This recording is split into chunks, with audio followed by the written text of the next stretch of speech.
Dry Willow wasn't much more than a dot on the map, with just a handful of dusty streets, a crooked church steeple, and a small schoolhouse where a man could toss a stone from one side to the other. Life there moved slow, so slow that the creak of a porch board could be the highlight of a lazy afternoon. And because things moved at their own pace, anything out of the ordinary could stir up trouble and keep the town talking for days. Clara Hayes had been in Dry Willow for almost a year, long enough to know that gossip spread fast, but not long enough to let it bother her. She had come from East Delaware, a place of maple trees, steady rain, and neighbors who didn't flinch when the word Apache came up. Out here, fear traveled faster than the morning mail. Still, Clara loved her job. She loved teaching, and more than that, she wanted to give her students a lesson they would never forget, something real, something alive, something that breathed the history she was trying to teach. Her plan had been simple: create a visual aid to bring the chapter on native cultures to life. Nothing fancy, nothing dangerous, nothing that could send the whole town into a panic. At least, that's what she thought as she saddled her bay mare and rode out to the grazing lands where Talon Black kept his cattle. Talon was Apache by birth and a cattleman by choice. He lived on a stretch of open land about a mile north of town, quiet and steady like the land itself.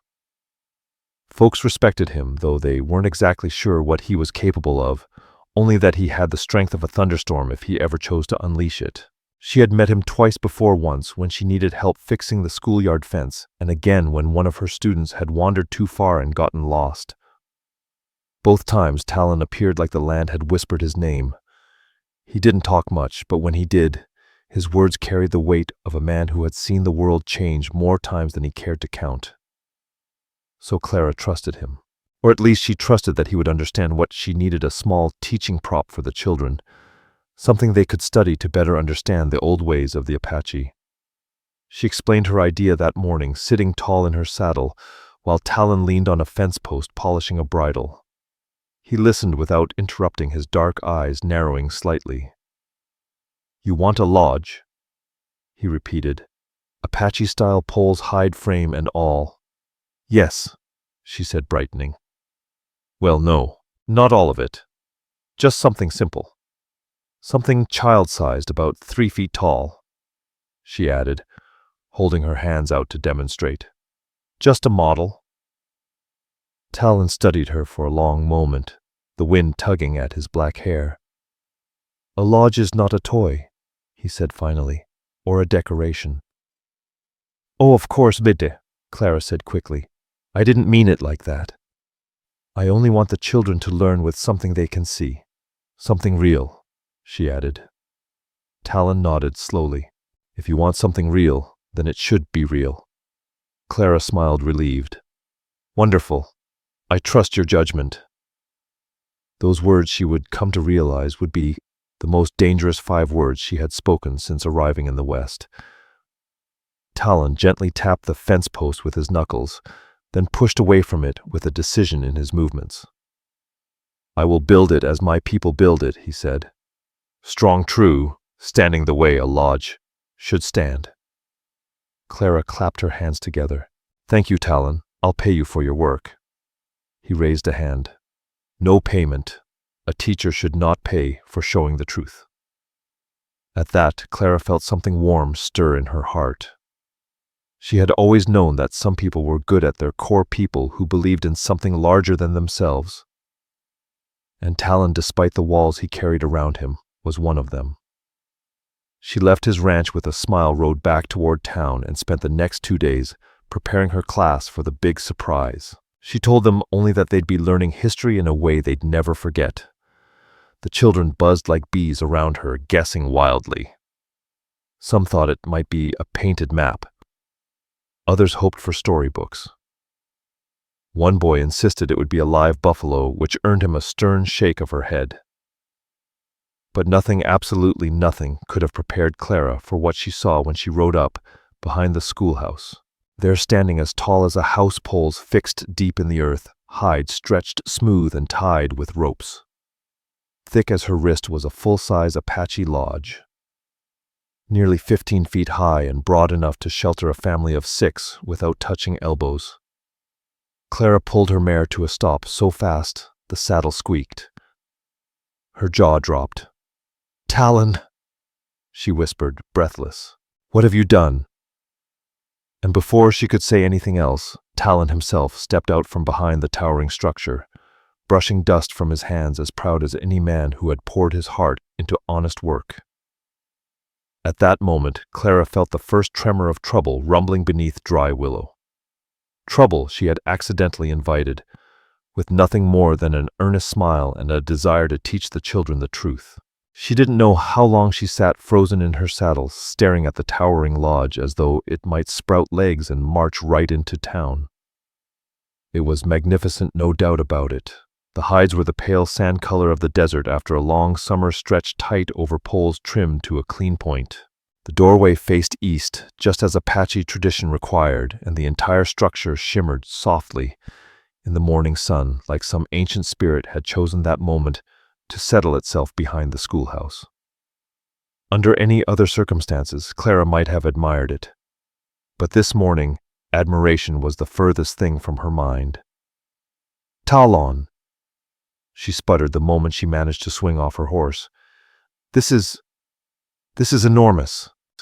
He turned toward her, arms crossed calmly over his chest, his expression unreadable. "You asked for a lodge. A little lodge," she insisted. "Something the children can look at, something small enough to fit on a desk, not something that casts a shadow over the whole schoolyard." Talon looked at the structure, then back at her. "If it teaches truth, it must be true. This is how my people build," he said. Clara let out a strangled noise, somewhere between a gasp and a sigh. Her boots kicked up dust. "Oh no, oh no. Talon, everyone in town is going to misunderstand this." As if summoned by her words, the first scream split the air from the main street, sharp and unmistakable. She and Talon both turned.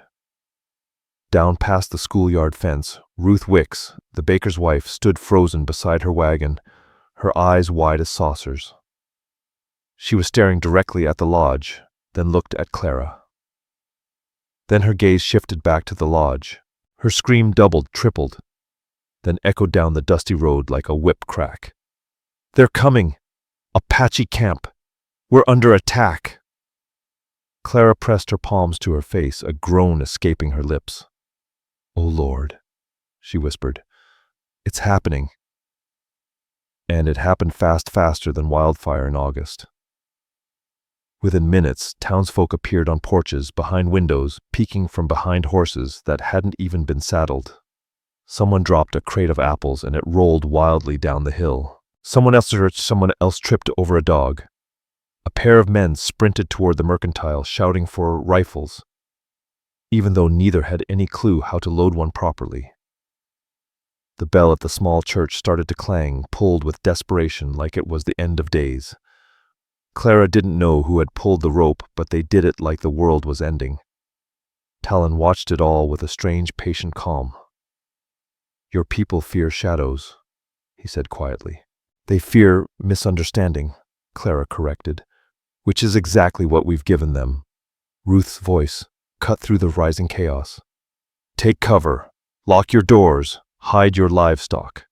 Clara groaned. Why Talon didn't bring an army of hungry wolves? Talon shrugged, a slight knowing movement. "Perhaps they fear we will raid the cattle." "You raised cattle," Clara snapped.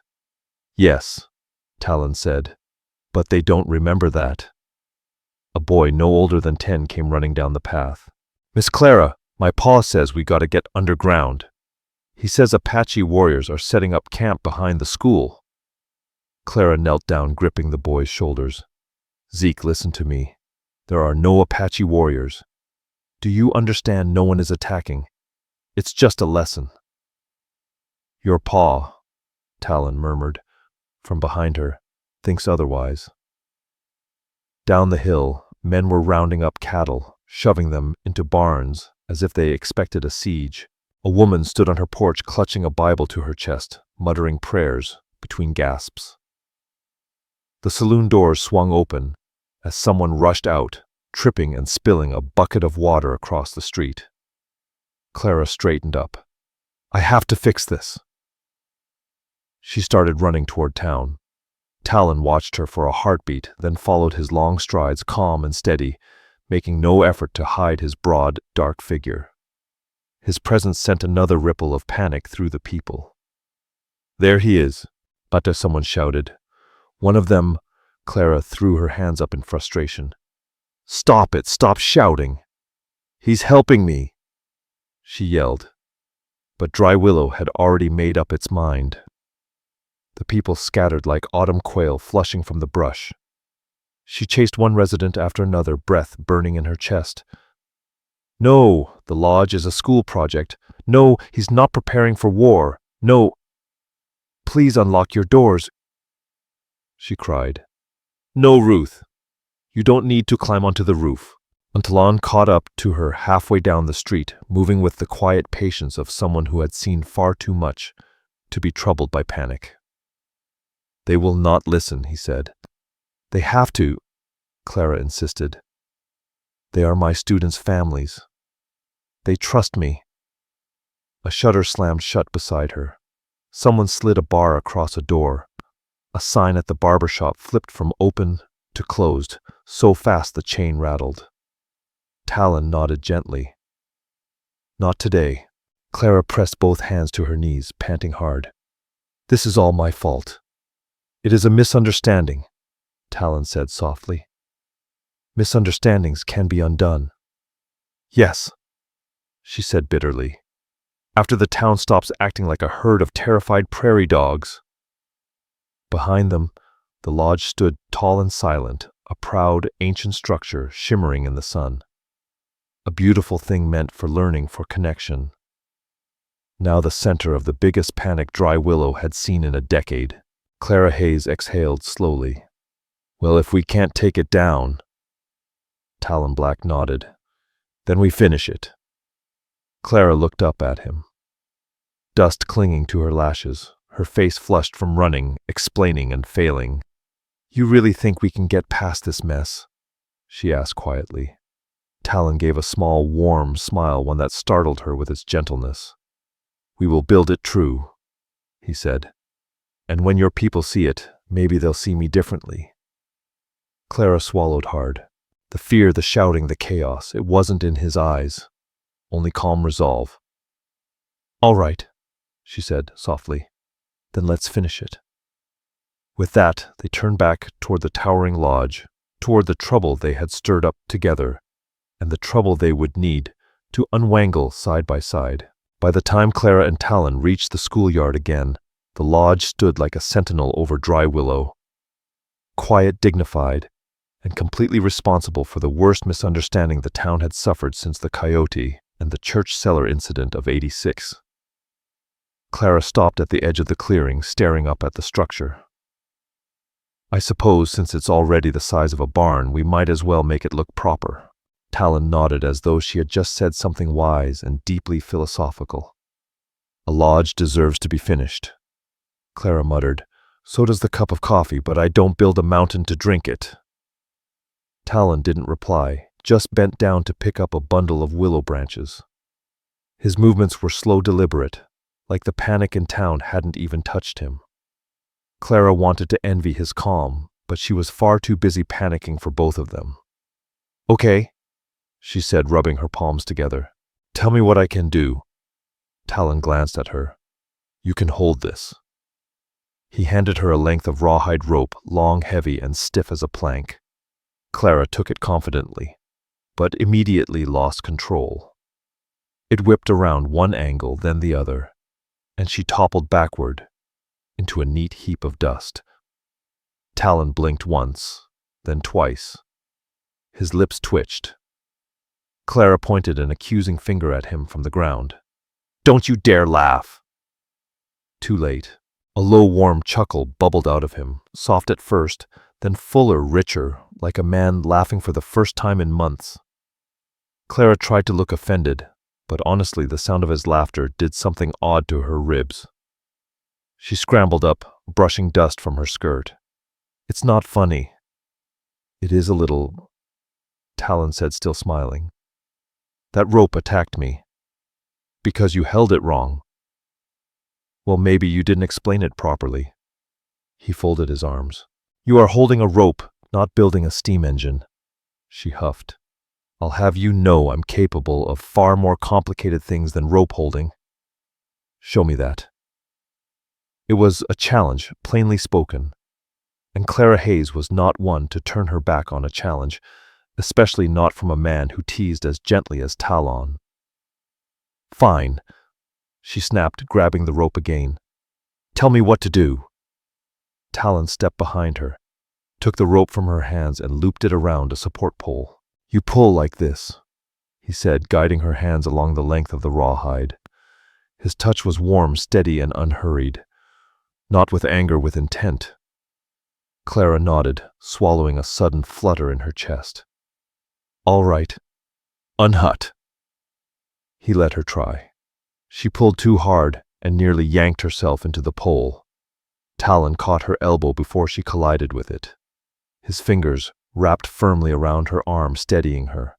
They were closer than they'd ever been, close enough that she could see the faint sunlines at the corners of his eyes, the quiet patience carved into his features. You pull like you're trying to move the earth, he said softly. A lodge isn't built through force. It listens better to purpose. Clara's face warmed. I didn't realize lodges had opinions. They do, he said with a faint smile. Everything does if you pay attention. She wasn't sure if he meant the lodge or her. Before she could answer, a cluster of children appeared at the bottom of the hill, Zeke, Lila, and half a dozen others rushing up with bright eyes and dusty boots. Miss Clara, Zeke shouted. Is it true the lodge isn't for war? No, it's not for war. Clara answered, relieved to see at least a few sane residents in Dry Willow. It's for learning. Lila clasped her hands under her chin. It's beautiful, Miss Clara, and big. Mama says she's never seen a lodge that size unless someone was getting married. Are you and Mr. Talon? No, Clara blurted, nearly choking on her own breath. No, Lila, absolutely not. The children exchanged looks, giggling wildly. He caught you earlier, Zeke chimed in, looking like he was catching a falling bride. Clara turned scarlet. Children enough. Talon hid a smile behind his hand, suddenly very interested in the willow poles. The children, braver than the adults, lingered around, offering help, though most of it came in the form of endless questions no one could reasonably answer. What's that rope for? Why's the doorway facing that way? Is it true Apache warriors used to paint their lodges? Miss Clara, are you going to live in this one when it's done? Clara nearly fainted from the embarrassment. But amidst the chaos, something unexpected began to happen. Warmth. Laughter. A sense of community she hadn't felt since coming to Dry Willow. Despite all the misunderstandings, these kids were good, curious, open-hearted, unafraid of what their parents feared. And Talon, well, he turned out to be more patient with them than she could have ever imagined, even when they darted under his elbows or tugged at the fringe on his belt. After an hour, the children scampered home, leaving Clara and Talon alone once again. The lodge no longer looked as threatening, more like a shared dream between them. Clara wiped the sweat from her forehead. Do you ever get tired of teasing me? Talon paused, the rope in his hands. No. She blinked. You said that fast. It's the truth. I'm not that clumsy. Talon tilted his head. You tripped twice today, and it's not even noon yet. Clara opened her mouth, then closed it. Well, she muttered, at least I'm learning. Talon nodded slowly. Yes, and I'm learning too. Clara softened. Oh, what about the fact that you're braver than your town and more stubborn than anyone I've met? Clara felt a warmth curl deep inside her. Something she hadn't expected. Talon. He met her eyes, steady and unreadable. We finished the lodge, he said, his voice softening. And maybe your people will finally understand something true. She smiled, small but hopeful. And if they don't, then we'll teach them again. Together, they turned back to the great wooden frame, the lodge that had stirred up so much panic, but had also become the bridge between two worlds neither of them expected to cross. Side by side, they began tying the next set of ropes, and for the first time that day, Dry Willow grew quiet enough to listen. By morning, the panic had simmered down to something less dramatic, but no less persistent. People still peeked through curtains when Talon passed. Mothers still rounded up their children like hens gathering chicks before a storm. A few men kept rifles close just in case the enormous lodge behind the schoolhouse decided to sprout an entire Apache nation overnight. But despite the lingering fear, a current of curiosity had begun to drift through town. Folks wanted to know what was really happening up on that hill. Why Clara Hayes, the quiet schoolteacher, had teamed up with Talon Black, a man most only whispered about. And despite all the trouble, the sound of laughter drifted down from the schoolyard more often than not. Clara couldn't explain it. She wasn't particularly funny, and Talon wasn't the kind of man who sought amusement. Yet every time she tried to help, she turned something simple into a calamity, spectacular enough to make even the desert wind pause in surprise. That morning, Clara tried to lift a hide that was easily twice her height and a whole lot heavier than she'd realized. "Talon, this thing weighs 70 pounds, she grumbled, wobbling beneath it. "I'm stronger than I look," she insisted through clenched teeth. "Yes," he said kindly, "but you're not 6 feet tall." The hide slipped, half covering her like a smothering blanket.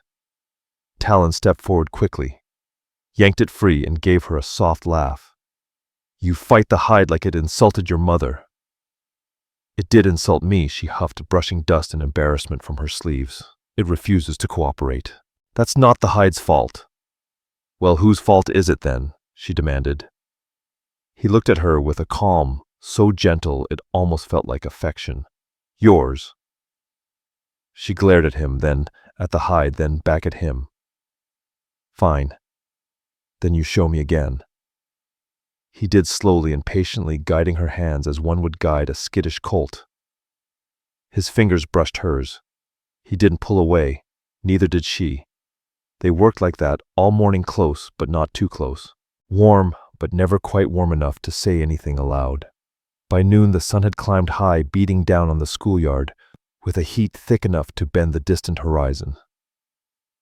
Clara wiped sweat from her brow and nearly tripped over the willow frame she was supposed to be studying. Talon grabbed her waist to stop her from falling. "You fall more than you stand," he said, his voice almost amused. "I do not," she sputtered. "You fall once every hour," he said, raising an eyebrow. "That's not statistically significant. In one day, maybe. In 1 month, it's very significant." Clara opened her mouth to retort, but was interrupted by the sound of giggling. A cluster of children had crept up again, Zeke, Lila, and at least 4 others. Hands full of lemonade jars, they'd snuck from their kitchens. Lila pointed straight at them. "Miss Clara, you're blushing?" Clara jerked away from Talon so fast she nearly tripped for the 4th time that day. "I most certainly am not." The children burst into delighted laughter. Talon looked down at Clara with a small smile. "You told them to behave." "I did." "They're not listening," Zeke muttered, stepping forward. He handed Clara a jar of lemonade and whispered loudly, "My mom says folks only blush like that when they like someone." Clara nearly choked on her drink. Talon Black coughed into his fist to hide a laugh. "Children!" Clara's voice came out high and strained. "Go play. Far away. Very far." The children scampered off, each one shouting something equally mortifying. "Miss Clara and Mr. Talon are building a love lodge. Should we make him a wedding cake? Tell us when y'all hold hands again." Clara covered her face with both hands. "I'm never showing my face in town again." "They mean no harm," Talon said gently. "No," Clara peeked at him through her fingers. "They mean to destroy me." Talon chuckled softly. "Children see things adults don't." "Please don't finish that sentence," Clara begged. He didn't. but she could feel the unspoken words in the air anyway. The afternoon wore on, and with each passing hour, something began to shift between them. Not quickly like a spark, but slowly like embers warming beneath soft ash. Talon told her stories as they worked, stories he'd never shared with anyone in Dry Willow. "How old were you?" Clara asked. "At one point when you left your band to live here." He paused, tying a knot with practiced hands. 16. "That's so young." "Yes," he said, "but the world was changing. Some of us chose to walk between the old life and the new. Cattle work came easy. Silence came easier." "Do you miss the old ways?" He looked at the lodge frame, at the sweeping arches, the spiraling lines, the shadows blending into long strokes. "Some ways stay with you, even when you walk far from home." Clara's chest tightened, but not with pity. Instead, she felt a quiet respect she hadn't known she carried. "You know," she said softly, "you're nothing like the stories people in town whisper." Talon shrugged. "People in town are nothing like the stories they whisper about themselves." She laughed, a sweet, surprised sound. "You're wiser than you look." "I look wise. You look stubborn." He smiled. "And you look like you're learning." Right then, in that moment, under the hot, honest sun, Clara realized she was. Not just about Apache culture, not just about the lodge, but about the man standing in front of her, steady as the land he lived on, patient as dawn itself. As the shadows stretched long across the schoolyard, she set down her tools and looked at the looming lodge. "We're getting close. Maybe tomorrow we'll finish it." Talon nodded. "Yes, tomorrow." She turned to him, brushing hair from her cheeks. "I'm sorry this caused so much trouble. Sometimes trouble is the only way people learn," Talon said. "And what are we learning?" Clara asked. Talon held her gaze for a long moment, the silence stretching between them warm and wide. "That building, something together," he said softly, "changes people." Clara felt the truth of that deep in her bones. As the sun slipped behind the ridge, casting gold across the half-finished lodge, Clara Hayes found herself looking forward to tomorrow. Not for the lesson, not for the children, not even for the lodge itself, but for the quiet, unexpected joy of working beside Talon Black again. By the time the lodge was nearly finished, the town's nerves were stretched tighter than fiddle strings on a Saturday night. Dry Willow hadn't seen this much gossip since the preacher accidentally set his own trousers on fire, trying to light the church stove. But unlike the preacher's mishap, this trouble wasn't going away overnight. Clara felt that truth settle heavily in her chest as she walked down Main Street early the next morning. Talon by her side, tall and quiet, like a man used to being stared at. She had foolishly hoped that seeing the lodge half-built and peaceful would calm the townsfolk. It didn't. Shutters snapped shut when Talon passed. The butcher locked his shop door so quickly that the key got stuck sideways. Two men outside the saloon froze mid-step, watching Talon like he might pull out a war club at any moment. Clara sighed. "They're terrified." Talon gave a soft shrug. "Fear is a habit. People choose it even when they have no reason." Clara nodded. "I just wish they'd choose better." They were halfway to the schoolhouse when they heard a commotion near the courthouse. A crowd had gathered, voices raised. Clara's stomach twisted. "Oh no," she whispered. "Please don't let this be about the lodge." Talon didn't answer. He didn't need to. As they approached, the crowd parted slightly, and Mayor Boone Cross, stout, red-faced, and perpetually flustered, spun toward them. "There he is," the mayor announced, his voice shaking. "The man, the one helping build that monstrous structure, the lodge." Clara Hayes exhaled sharply. "Mayor, we've explained," she said, trying to keep her calm. The mayor lifted a trembling hand. "Miss Hayes, I'm a reasonable man, but it's been brought to my attention that this structure—" He struggled for words. "Is a full-size Apache dwelling." "Yes," Clara said patiently, Because it's a full-size Apache dwelling, a traditional one for teaching. A murmur swept through the crowd, half fear, half indignation. For teaching, scoffed Ruth Wicks, clutching a rake like a shield. What kind of lesson needs something that big? She continued. History, Clara replied firmly. Culture, understanding. A man in the back raised his hand timidly. Understanding what exactly? How to, raid. The crowd flinched as though Talon might lash out at the man. Talon raised a brow calmly. Do I look like I'm raiding? The man glanced at him, taking in his steady posture and calloused hands. He muttered, Well, not right this second. Clara stepped forward. Listen to me, all of you. There is no danger. None. This lodge is for the school for the children. The only thing we've been attacking is rope knots and gravity. That ain't what's been said, someone shouted from the back. And just like that, a fresh wave of whispers rolled through the crowd. I heard he's bringing more of his tribe. I heard they're setting up a second lodge. My cousin said he saw smoke signals. There'll be arrows in the streets by Sunday. Clara threw her arms skyward. There are no smoke signals.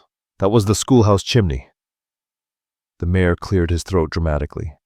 Miss Hayes, this is a matter of public safety. The school cannot remain open while a foreign encampment is being built on its grounds. Clara stiffened. It's not foreign, and it's not an encampment. But the mayor shook his head with finality. Effective immediately, the school is closed. A stunned silence fell over the crowd. Clara felt her heart drop to her boots. You can't do that, she said, her voice trembling. I can, and I have, the mayor replied, wiping sweat from his brow. The children will remain at home until this situation is resolved. The children wailed in protest. Zeke Lila. Little Nate with his oversized hat. We want to go to school. We want to see the lodge. Miss Clara didn't do nothing wrong. But their parents quickly shushed them, pulling them back as if Clara herself might be contagious. Clara's voice trembled. Mayor Cross, this is fear speaking, not reason. Unity, the mayor barked. Unity doesn't come 15 feet tall with animal hides and poles strong enough to spear a man. Clara pressed a palm to her forehead. Those poles are for holding up a roof, not spearing anyone. The mayor ignored her and turned to the townspeople. We meet tonight to decide what must be done. The crowd murmured their approval, drifting away in clusters, glancing nervously over their shoulders at Talon. Soon only Clara and Talon remained. She let out a long, exhausted sigh. This is a disaster. Talon stood quietly beside her. The desert wind tugged at his braids. It will pass. How can you be so calm? She burst out. Because, he said, meeting her eyes, truth does not panic. His voice was steady, reassuring in a way that made her chest tighten with something warm. They're not bad people, he whispered. They're just frightened. Talon nodded. Then we'll give them something stronger than fear, he said. What's stronger than fear? Clara asked, her gaze holding his for a moment longer than expected. Understanding and patience. Clara swallowed hard. What if patience isn't enough? Talon tilted his head. Then we go to their meeting tonight. She hesitated. The thought of standing before the whole town with Talon at her side felt both brave and terrifying. Will they even listen? She asked. They will hear, he said quietly. Whether they listen will be their choice. Clara drew a slow, steady breath. All right. Then we stand together. Talon nodded a gesture of respect, something gentler. Together they turned back toward the lodge. The sun glinted off the hides, the structure rising tall and proud against the blue sky. It seemed bigger than ever, almost like it was watching over them. Do you regret trusting me? Talon asked softly, surprising her. Clara looked at him, the weight of the day heavy on her shoulders, but her voice held no doubt. No, not for a moment. And for the first time since the panic began, She saw Talon smile, a small, warm, real smile. Whatever the townsfolk decided tonight, she knew one thing for sure. They would face it side by side.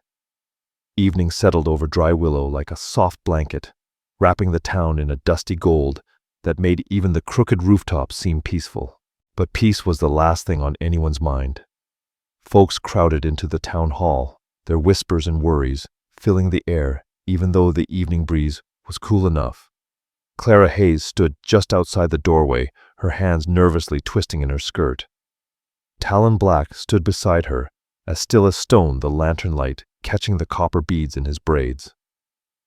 "You don't have to speak," Clara murmured.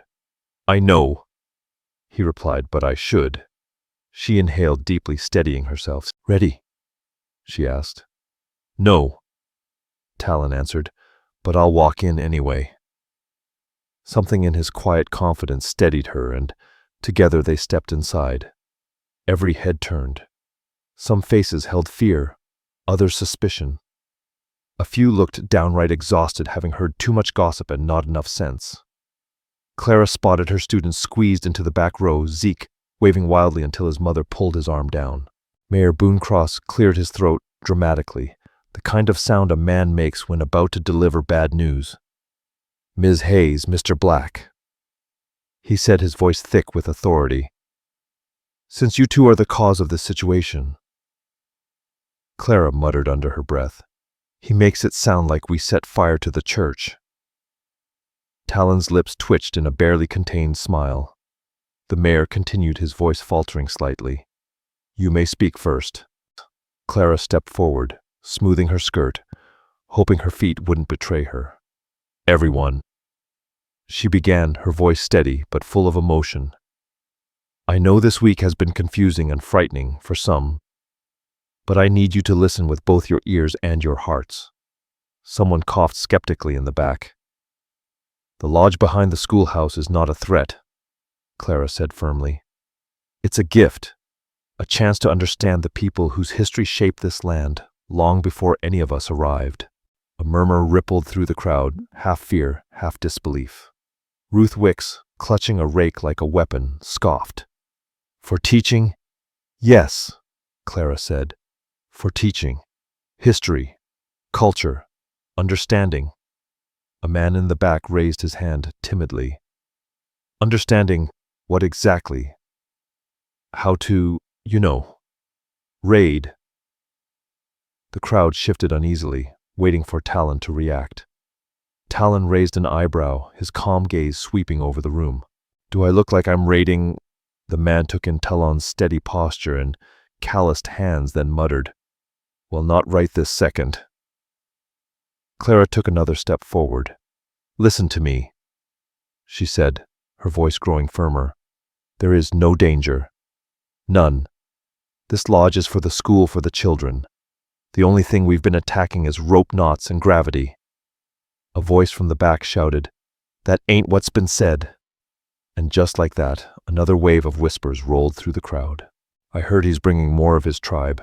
I heard they're setting up a second lodge. My cousin said he saw smoke signals. There'll be arrows in the streets by Sunday."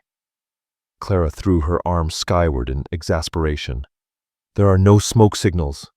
That was the schoolhouse chimney." The mayor cleared his throat again, louder this time. "Miss Hayes, this is a matter of public safety. The school cannot remain open while a foreign encampment is being built on its grounds." Clara stiffened. "It's not foreign, and it's not an encampment." The mayor shook his head, his words final. "Effective immediately. The school is closed." A stunned silence fell over the room. Clara felt her heart sink. "You can't do that," she said, her voice trembling with frustration. "I can, and I have," the mayor replied, wiping sweat from his brow. "The children will remain at home until this situation is resolved." Zeke, Lila, and Nate began to wail in protest. "We want to go to school. We want to see the lodge. Miss Clara didn't do nothing wrong." But their parents quickly shushed them, pulling them back as if Clara herself might be contagious. Clara's voice trembled. "Mayor Cross, this is fear speaking, not reason. Unity, the mayor barked. Unity doesn't come 15 feet tall with animal hides and poles strong enough to spear a man. Clara pressed a hand to her forehead. Those poles are for holding up a roof, not spearing anyone. The mayor ignored her and turned to the townspeople. We meet tonight to decide what must be done. The crowd murmured their approval and began to drift away, throwing nervous glances at Talon. Soon only Clara and Talon remained. She let out a long, exhausted sigh. This is a disaster. Talon stood quietly beside her. The desert wind tugged at his braids. It will pass. How can you be so calm? She burst out. Because, he said, meeting her eyes, truth does not panic. His voice was steady, his calmness reassuring in a way that made Clara's chest tighten with something warm and uncertain. They're not bad people, he whispered. They're just frightened. Talon nodded. Then we'll give them something stronger than fear, he said. Clara swallowed hard. What's stronger than fear? His gaze lingered on her longer than expected. Understanding and patience. Clara took a deep breath. What if patience isn't enough? Talon tilted his head. Then we go to their meeting tonight. She hesitated. The thought of standing before the whole town with Talon by her side felt both brave and terrifying. Will they even listen? She asked. They will hear, he said quietly. Whether they listen will be their choice. Clara drew a slow breath, steadying herself. All right. Then we stand together. Talon nodded once, his gesture filled with respect and something gentler. Together they turned back toward the lodge, the sun glinting off the hides, the structure rising tall and proud against the blue sky. It seemed bigger than ever, almost like it was watching over them. Do you regret trusting me? Talon asked softly, surprising her. Clara looked at him, the weight of the day heavy on her shoulders. Her voice held no doubt. No, not for a moment. And for the first time since the panic began, she saw Talon smile a small, warm, real smile. Whatever the townsfolk decided tonight, Clara knew one thing with certainty. And what do you see? Clara asked softly. Talon answered with a small, unguarded smile, one she had come to treasure without even realizing it. A woman who's not afraid to build what others fear. Clara felt warmth bloom inside her, gentle and steady. You helped me. You asked me, Talon replied. A breeze brushed between them. Clara stood on her toes slightly, just enough to close the distance, and Talon leaned down just enough to meet her. Their lips met softly, like the whisper of wind across prairie grass, warm, sure, and full of quiet promise. No fireworks, no drama, just something real, something earned, something true. When they pulled apart, Clara laughed nervously. Well, now the children really are going to make wedding cakes. Talon chuckled. Let them. She took his hand, and this time he didn't let go. Together, they walked toward the tall, beautiful lodge. No longer a source of panic, but a symbol of something Dry Willow sorely needed understanding. Bravery and the beginning of something like love. A good ending and perhaps a better beginning.